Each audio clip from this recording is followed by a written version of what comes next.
Agradecemos su sintonía. Continuamos con las informaciones. De acuerdo a la directora de la maternidad, Nuestra Señora de la Altagracia, Jocelyn Sánchez, de 8.868 consultas realizadas en el hospital, el 25.60% entre enero y mayo de este año correspondieron a adolescentes, y de los 5.777 partos realizados, el 29.82% fueron madres menores de 18 años de edad. Cifras que revelan una situación muy preocupante sobre el embarazo adolescente en nuestro país. Informaciones publicadas al respecto en el reconocido portal dominicano Resumen de Salud indica que cada 5 adolescentes entrevistadas en la maternidad con edades entre los 15 y los 18 años de edad, 2 de ellas han tenido más de un parto. En América Latina, una tercera parte de los embarazos corresponde a menores de 18 años y casi un 20% de estos a niñas menores de 15 años. Según un artículo publicado en el nuevodiario.com en el 2013, en República Dominicana las cifras de embarazo adolescentes se sitúan entre el 25 y el 30%, implicando mujeres no mayores de 19 años de edad, lo cual coloca al país en el 5º lugar de América Latina con esta tragedia. Tenemos el honor de contar con la ginecóloga obstetra, especialista en salud y desarrollo integral adolescente, doctora Lilian Guerrero, que nos ayudará con el análisis de este tema. Doctora Guerrero, ¿cuál diría usted que es la realidad que experimenta nuestro país respecto a los partos adolescentes? Ya vimos que estamos en el 5º lugar, con la tasa más alta de embarazo y de partos adolescentes. ¿Qué está sucediendo a nivel de políticas públicas que no está ayudando a que esta tasa disminuya? Y tenemos lamentablemente una cantidad de adolescentes iniciándose cada vez más temprano sexualmente. ¿Qué nos puede decir? Es cierto, la tasa de natalidad en adolescentes en nuestro país ha alcanzado un índice desde 28 hasta un 30%. Bien es cierto que ocupamos el 5º nivel, ocupamos el 5º lugar, tanto en Latinoamérica como todo el Caribe, de índices en adolescentes, una tasa muy elevada. Tenemos que 22% de nuestras adolescentes entre 15 y 19 años han estado embarazadas por lo menos una vez, siendo las provincias más afectadas Azua y Pedernales en nuestro país. Es una situación muy preocupante de la cual nuestra salud pública está tomando medidas al respecto. ¿Cuáles son los riesgos que representa un parto en la adolescencia? Muchas adolescentes no tienen idea de las implicaciones de traer un bebé al mundo con apenas 13, 14 o 15 años. ¿Qué nos dice? Sí, los riesgos son multifactoriales, sobre todo riesgo de salud. Es mucho más frecuente las hemorragias, las infecciones postparto, los niveles tensionales elevados en el embarazo, que le llamamos preeclampsia. Hay niños con más bajo peso, retardo de crecimiento intrauterino, sobre todo porque las pacientes tienen poco control de su chequeo prenatal o ninguno. A veces llegan a nuestras emergencias ya con embarazo de término solamente en el momento del desembarazo. Todas las complicaciones en los extremos de la vida, sobre todo en adolescentes y pacientes añosas, son más frecuentes. Doctora Lilian, ¿qué nos puede decir? Porque esto evidencia que los métodos anticonceptivos no lo están utilizando o por desconocimiento o por falta de acceso o por un sinnúmero de factores que también se vincula a la parte religiosa, la falta de educación sexual. ¿Qué usted está viendo en consulta y qué percibe? ¿Qué está pasando? ¿Dónde está el fallo? Porque estas adolescentes están siendo sexualmente activas y están saliendo embarazadas precisamente por un fallo. ¿Qué nos puede decir? Bueno, como todos sabemos, la educación inicia en el hogar. Nosotros como padres debemos empoderarnos, hablarle de educación sexual y reproductiva a nuestros hijos. Sobre todo es fundamental la educación, la prevención. Si bien es cierto que ya, por ejemplo, si ya la embarazada, la adolescente tuvo un primer embarazo, tenemos que evitar a toda costa un segundo embarazo. Sabemos que hay deserción escolar, sobre todo por nivel socioeconómico bajo de la mayoría de estas pacientes. Se desenvuelven en un sector de violencia, muchas veces violencia intrafamiliar. Son núcleos familiares donde hay disfunción familiar, el padre está ausente, la madre no tiene reglas y límites claros.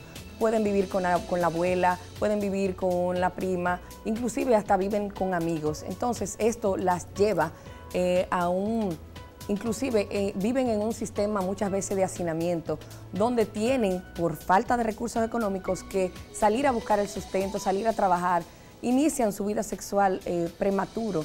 Entonces esto le conlleva a estas adolescentes a tener un embarazo no deseado en la mayoría de las ocasiones. Y que esto también revela la falta de acceso a los métodos anticonceptivos, porque su vida sexual obviamente ya inició, pero ¿qué está haciendo el Estado para poder facilitar que estas adolescentes puedan accesar a un preservativo, a una pastilla anticonceptiva, a un DIU, sin tener que contar con su parte económica? Porque sabemos que el dinero implica una carga bien importante para una persona que quiera planificarse a nivel de no tener más hijos. ¿Qué está haciendo el Estado? ¿Qué ve usted que está haciendo para accesar? Sí, hay campañas de prevención y planificación, porque así como dijiste, ya si tuvo un primer embarazo hay que planificarse. Sí, hay campañas de prevención con preservativos. Por ejemplo, yo estoy en una unidad de atención y salud integral en el adolescente en la maternidad de Altagracia, y nosotros tenemos múltiples métodos de planificación familiar, sobre todo el dispositivo intrauterino y el Norplan, que es un dispositivo subdérmico que se pone en el brazo de la paciente, que dura de 3 años. Este dura 3 años y el dispositivo intrauterino dura 5 años. Como son adolescentes, a veces por falta de orientación, los anticonceptivos les fallan porque se la toman de manera inadecuada o no asisten a la cita para, por ejemplo, en casos de inyección intramuscular que se pone una mensual, tampoco asisten. Entonces, el más efectivo en este caso sería el dispositivo intrauterino y el Norplan, que se está implementando en prácticamente todos los hospitales de salud pública. Doctora Guerrero, tengo que hacerle una observación que percibimos en cada jornada que vamos, y sobre todo en el sector escolar que pertenece al sector público. Tenemos mucho desconocimiento de los métodos anticonceptivos por parte de los adolescentes. Ellos no saben que existen diferentes métodos que pueden utilizar, inclusive en las edades, estamos hablando de 12 y 13 años. Entonces el problema que tenemos es que cuando vamos a hacer las jornadas, ellos nos piden que le llevemos condones, que le llevemos inclusive pastillas anticonceptivas, y nosotros obviamente lo que vamos es a educarlos sexualmente. ¿Qué está haciendo el Estado para poder decirle a esos adolescentes, informarlos de cuáles son los métodos que están disponibles y dónde los pueden conseguir? Porque ahí está el asunto. Está la unidad de atención integral del adolescente, pero ellos no saben a dónde ir y están iniciándose sexualmente. ¿Qué nos dice? Si nosotros tenemos un programa nacional de educación y salud integral en el adolescente, las siglas es PRONAISA, donde tenemos adolescentes multiplicadores y capacitadores a nivel nacional. Tenemos más de 40 unidades donde estos adolescentes, además de un personal capacitado, educa a dichos adolescentes, valga la redundancia, capacitándolos, informándolos, hablándole de salud sexual y reproductiva, de planificación familiar, dándole todo lo que saben, sus conocimientos y sus experiencias sobre todo. Además, en los hospitales de salud pública, como dije anteriormente, tenemos todos esos métodos de planificación. Deberían implementarse campañas de radio, inclusive en las zonas comunitarias.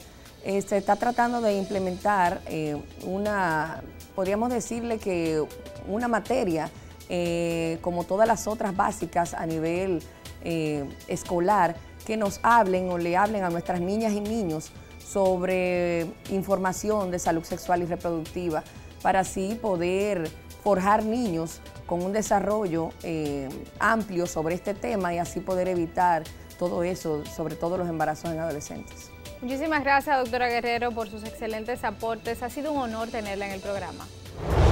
El embarazo y la maternidad adolescente nos muestra la complejidad de la realidad que viven las adolescentes en los barrios urbanos marginales de Santo Domingo. Estas adolescentes conviven en un contexto social plagado de riesgos, en donde la violencia, la vulnerabilidad social, el hacinamiento, la falta de opciones educativas y de movilidad social son parte de su cotidianidad. Las madres adolescentes se encuentran totalmente desprotegidas por el Estado, por el sistema educativo y por el sistema de salud. Además, con la ausencia de espacios de apoyo efectivos hacia la población que hacen aún más difícil la situación. Hemos concluido con nuestro contenido de hoy, pero antes de irme quiero invitarte a que visites nuestra página web respuestas.com, donde podrás encontrar artículos de educación sexual para padres y madres, respuestas a preguntas de adolescentes, infecciones de transmisión sexual, embarazo, métodos anticonceptivos disponibles y otros temas súper importantes. Entra a nuestra tienda virtual y podrás descargar nuestras revistas y materiales educativos para que sigas aprendiendo a disfrutar de una vida sexual responsable y saludable. También puedes entrar a nuestro canal de YouTube para que puedas ver nuestros programas anteriores y otros videos educativos. Estuvo con ustedes Elaine Félix, aquí en NCDN.